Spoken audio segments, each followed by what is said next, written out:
आरक्षण में सुधार की बात की जा रही है। जंतर मंतर पर प्रोटेस्ट देखने को मिला, आपने भी उस पर कांग्रेस आरजेडी के लोग लगातार कह रहे हैं कि संघ और बीजेपी आरक्षण समाप्त करने की दिशा में आगे बढ़ रही है। अरे प्रभु, इन लोगों को हर चीज में राजनीति ही दिखती है। क्यों संघ, बीजेपी और हम लोग नहीं है क्या एनडीए में? और ये आरक्षण किसी के कहने से समाप्त होने वाली चीज है क्या? संवैधानिक अधिकार है ये। आरक्षण किसी को दी हुई खैरात नहीं है, ये संवैधानिक अधिकार है और दुनिया की कोई ताकत आरक्षण को कतई समाप्त नहीं कर सकती है। और जो लोग इसको समाप्त करने की सोच रखते हैं, कभी समीक्षा के माध्यम से, कभी सुधार के माध्यम से, उनको संभवतः ये पता ही नहीं है कि आरक्षण क्यों जरूरी है।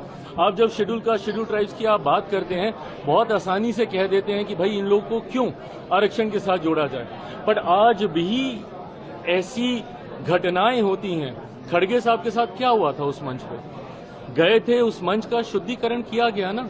आज भी एक दलित युवक को घोड़ी पे चढ़ने से रोका जाता है, एक दलित लड़के को बारात निकालने से रोका जाता है। बड़े बड़े नेता जब मंदिर जाते हैं तो मंदिर को गंगा जल से धुलवाया जाता है। तो ये भेदभाव तो आज भी हो रहा है ना।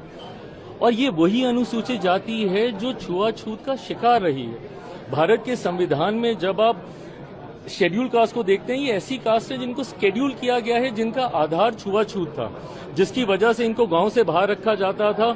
इनको छूना तो दूर की बात है, देखना तब पाप माना जाता था।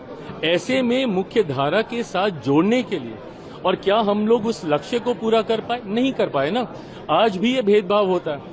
तभी जब मैं क्रीमी लेयर का भी मैं विरोध करता हूं, मैं इसीलिए करता हूं कि आज कम से कम हम लोग एकजुट हैं तो अपनी बात रख पा रहे हैं।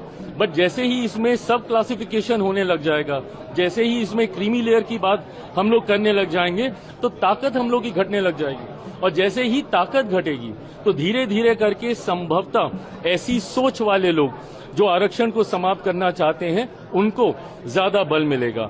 आज की तारीख में शेड्यूल कास्ट हो, शेड्यूल ट्राइब, अब शेड्यूल ट्राइब में यही सारी जातियां हैं जिनकी वेशभूषा अलग रही, जिनका रहन सहन, बोलचाल, ऐसे ट्राइब्स को शेड्यूल किया गया।